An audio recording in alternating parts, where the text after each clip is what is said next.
Megyn Kelly. This week, we have been looking at stories of addiction. Today, one that hits home for so many families, and that's addiction to opioids. It's going nuts in this country, isn't it? It's nuts.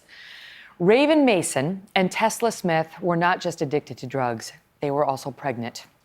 Thinking no one would ever give them another chance, they found hope in an unlikely source, a tough-as-nails Tennessee judge. Watch. This was my first bedroom here in the house. The first time Raven Mason walked into this room, she had nowhere else to go. I was very broken. I was really scared. I didn't want to be here. A convicted felon at 19 years old with 3 children and 1 on the way. Meth and pain pills destroyed her life. I had already lost everything. I lost my house, I lost my car, I lost my job. I had no money. I pretty much had nobody. I felt like a failure, just like a disgrace, like a waste of space. Tesla Smith's story is eerily similar. Everything in my brain would be screaming, you know what'll make you feel better. It was a way for me to escape reality. She even got high when she was pregnant with her son. I wasn't even thinking about him at the time. Not only did I fail myself, but I failed him too. But rather than putting them back in prison, a Tennessee judge sent Raven and Tesla here, a 3-story pine cabin on donated land outside of Knoxville. The judge had it turned into a home for drug-addicted mothers and their babies. So a lot of the girls will come in and they're not accustomed. They don't cook. Some of them have never done laundry before. You know, they don't know the routine. If you get up, you do certain things. You know, you don't leave food out all over the place. You don't leave dirty dishes out all over the place. Patricia Williams is the house mother and counselor. Ready to accept the things we cannot change. They feel safe here. They feel valued. You know, some of them have no one. They build a family unit here. And within a matter of weeks, the cabin gives these women something they couldn't find in a courtroom or a prison cell. This is Keely. She is my daughter. It's where Raven gave birth to a beautiful baby girl. Waking up here, safe, with my child beside of me, was one of the biggest gifts that I could have been given. I mean, I absolutely never would have thought in a million years that I would say, I love a judge, but I truly love him. There's no words for how great he is or how much of an impact he has been on my life. I was always really intimidated by, people like the judge. I felt like everybody was out to get me, like they didn't want to help me. But the cabin changed Tesla, too, helping her stay clean for the rest of her pregnancy and deliver a healthy baby boy. Coming here it saved my life, it saved my son's life, and now we're growing up together. Wow. Joining me now, Raven Mason and Tennessee Circuit Court Judge Duane Slone. Thank you so much for being here. Good for you. Good for you, Judge. That's so touching. I want to start with Raven, though, before I get to you. So, Raven, you had a tough upbringing. You had a tough life. Yes. And by the time you were 19, describe your life to us. Where were you?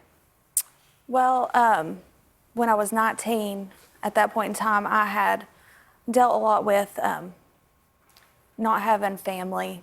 My mother, she had a lot of struggles herself, but she did the best she could. She had a lot of mental health stuff, and which led into drug use. My father, he had committed a double homicide due to drugs. And at that point in time in my life, I had stayed pretty good, clean, and not using, living in the environment. But the first time I ever did anything, it really quickly got out of hand. What was your drug of choice? It was opiates, and then it spiraled into methamphetamine. Okay. And what was the first encounter you had with Judge Slone? Well, it wasn't good because I had gotten a bunch of criminal charges, but it was very scary. And were you pregnant at the time? Not at the time. Okay. You had other children, though? Yes. You lost custody of? Yes. Okay. So when you first saw him, was it scary? I mean, what was your impression of him? Oh, certainly. It was that he was going to throw me under the jail for everything that I had done. and my life was in his hands. And then what happened? Because you came before him again, Yes, I applied for the drug court program, which meant what? which meant I got to get out of jail and try to learn how to live without using drugs, with support and guidance. And what was the first you ever heard of the cabin? Well, I had gotten pregnant right after I was released from jail. So probably within 4 months of that, I relapsed and I started using while I was in the drug court program, which then the cabin, that's how the cabin came about. They were working on getting a transitional house for women. What did you think when you found out that this was even an option? That it wasn't just jail or something, you're out and nobody cares about you, but there's this facility where you can be loved and your pregnancy can be nurtured? I thought that it was absolutely amazing not to have to be thrown back in jail, and with people to help you learn how to live, people to help you get through life or show you things you did not know and support you and never give up on you or turn their backs on you, and for you to be able to keep your child. How is your child? She's wonderful. She's amazing. She wasn't born with any drug symptoms? No, none at all. Wow. Yes. That in and of itself is a miracle. It's so hard for these babies who are born with symptoms of narcotic use in the mother. And there are such beautiful, dedicated professionals who try to help them out of that. But it's a dark situation, Judge, for so many mothers and babies. And you weren't always somebody who looked at this and had any sort of empathy. You used to be, is it true, you used to prosecute drug crimes? I was a drug trafficking prosecutor in the early 90s in the height of the war on drugs. As a matter of fact, my position was paid for by a federal grant. At the time, the crisis was crack cocaine, if you remember then. So you weren't looking around down in Tennessee to help these women. You were looking to put them in jail, right? And hold them to account. That's right. I was young, eager prosecutor. The thing is, though, that I quickly learned, I was embedded with these the drug task force officers, the FBI, the whole alphabet soup. And so what I quickly learned, though, and they all know, is that if you've been in this prosecution field for long, is that you can't win this war on the supply side. You got to win it on the demand side. When Tennessee Circuit Court Judge Duane Slone first started on the bench, he says he could not comprehend what would drive someone to do drugs, let alone a pregnant mother. Then something changed in Judge Slone's life that made him rethink everything he thought he knew about addiction. Back with me now, Judge Slone and Raven Mason. So, Judge, what was it that started your thinking differently? Well, June of 2011, my wife Gretchen and I got a phone call from maternal grandparents already raising two of their grandchildren. Their child had become addicted to drugs. He was 6 months old and had been born with neonatal abstinence syndrome. And of course, and he was in the hospital for 52 days suffering from those terrible withdrawals. And so we ended up adopting Joseph, and that, like you said, it caused me to, I had to know what was so powerful that it would cause a woman with the most precious gift known to man inside of her to continue to use drugs through her delivery, knowing the harm that it would cause. Right. So how did you how'd you even think of the cabin? There's this land. I mean, it's 18 acres.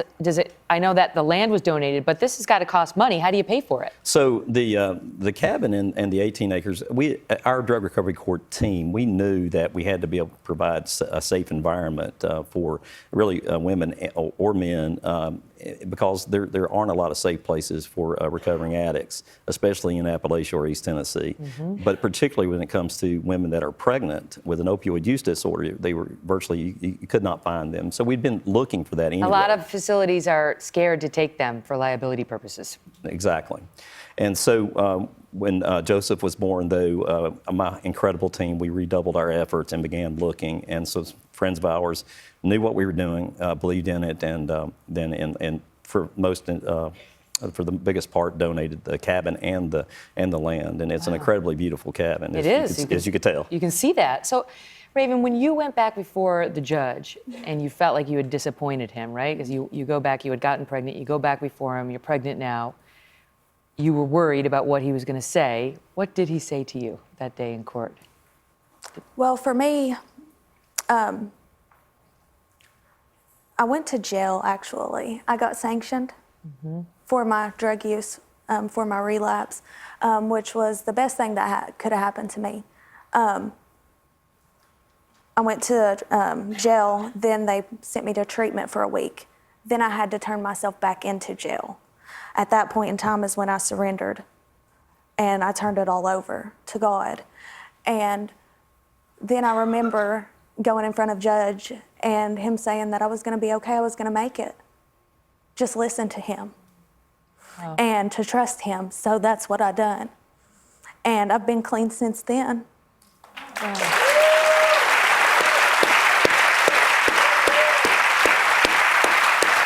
What is that like for you? What is that like for you, Judge, to hear that? Heaven on earth. It's,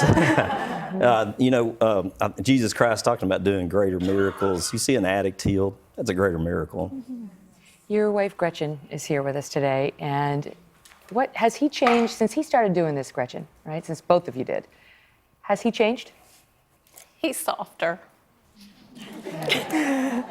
And is, as a result, a soft place to fall. Yes. Right? I mean, you're not soft when it comes to your rules. You have rules for these young women that Absolutely. they are expected to follow, and that's for their own good and for the good of their babies. What are they? Well, so there are a whole set of rules at the cabin, but the primary thing is, you have drugs there. You can't. We don't have internet service there. They are permitted cell phone use some, but it's mainly just to respect it. The golden rule is really the rule that's there when it comes, because it's all about relationship. That is really the opposite of addiction, is relationship, not necessarily recovery. And so the golden rule really suffices it. But Patty has a whole set of rules. Yeah, the house mom. Yeah, Yes. she seems great. When you see these babies, the ones who are born well, right? Thanks in large part to you. That's got to feel so rewarding. It is. It's the most gratifying thing that I get to do, and I never imagined being able to be a part of. Absolutely. Good for you. Wow, it's not often you look at a judge and find a beautiful, big, bleeding heart. We love it. Thank you, Judge. All the best to both of you. We'll be right back. Hello, Today fans. Thanks for checking out our YouTube channel. Subscribe by clicking that button down there and click on any of the videos over here to watch the latest interviews, show highlights, and digital exclusives.